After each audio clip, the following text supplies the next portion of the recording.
যদি কখনো দেখেন দুনিয়া আপনাকে ভাঙতে চাচ্ছে, নামাতে চাচ্ছে, ধ্বংস করতে চাচ্ছে, আপনি রবের উপর তাওয়াক্কুল করে নবীর প্রেম ভালোবাসা নিয়ে একটু ধৈর্য ধরে সময়ের অপেক্ষা করবেন, সময়ের অপেক্ষা করবেন, রবের হুকুম আসা পর্যন্ত সময়ের অপেক্ষা করবেন।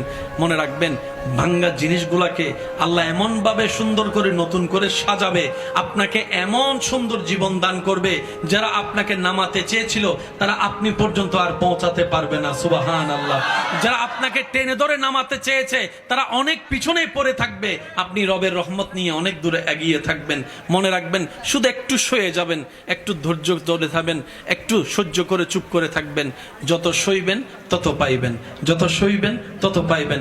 কোনো আফসোস নাই, কোনো আপত্তি নাই, কোনো হা হুতাশ নাই। রবকে শুধু এতটুকু বলবেন যখনই মন খারাপ হবে, সিজদায় মাথাটা ঝুঁকিয়ে, ইয়া রব, আমি যা পেয়েছি কোনো কিছু পাওয়ার যোগ্যতা আমার কাছেই নেই, সব তুমি দয়া করে দান করেছো, সব তুমি দয়া করে দান করেছো।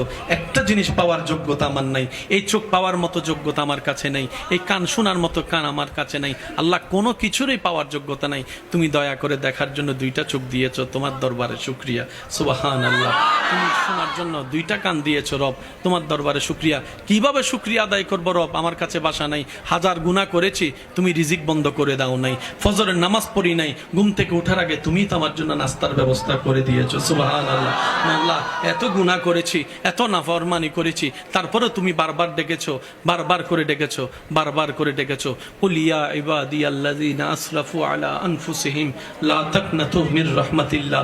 তুমি বলেছো মাওলা, তুমি বলেছো, বুঝতে পারিনি বুঝার মতো করে আল্লাহ তুমি এত দয়া করেছো। আল্লাহ, না বুঝে অনেক হা হুতাশ মন খারাপ করেছি, আজকে থেকে আর করব না। আজকে থেকে তুমি দিলো আলহামদুলিল্লাহ, না দিলে ডবল আলহামদুলিল্লাহ, না দিলে ডবল আলহামদুলিল্লাহ, না পাইলে ডবল আলহামদুলিল্লাহ। কারণ যেটা পাওয়া সেটা আমার চাওয়া ছিল, যেটা না পাওয়া সেটা তোমার চাওয়া ছিল, আর আমি বান্দা হয়ে তোমার চাওয়াতেই খুশি হয়ে আলহামদুলিল্লাহ বলতে লাগলাম। আপনি এই অভ্যাসটা একটু করার চেষ্টা করেন, কোনো হা হুতাশ নাই, কোনো আফসোস নাই।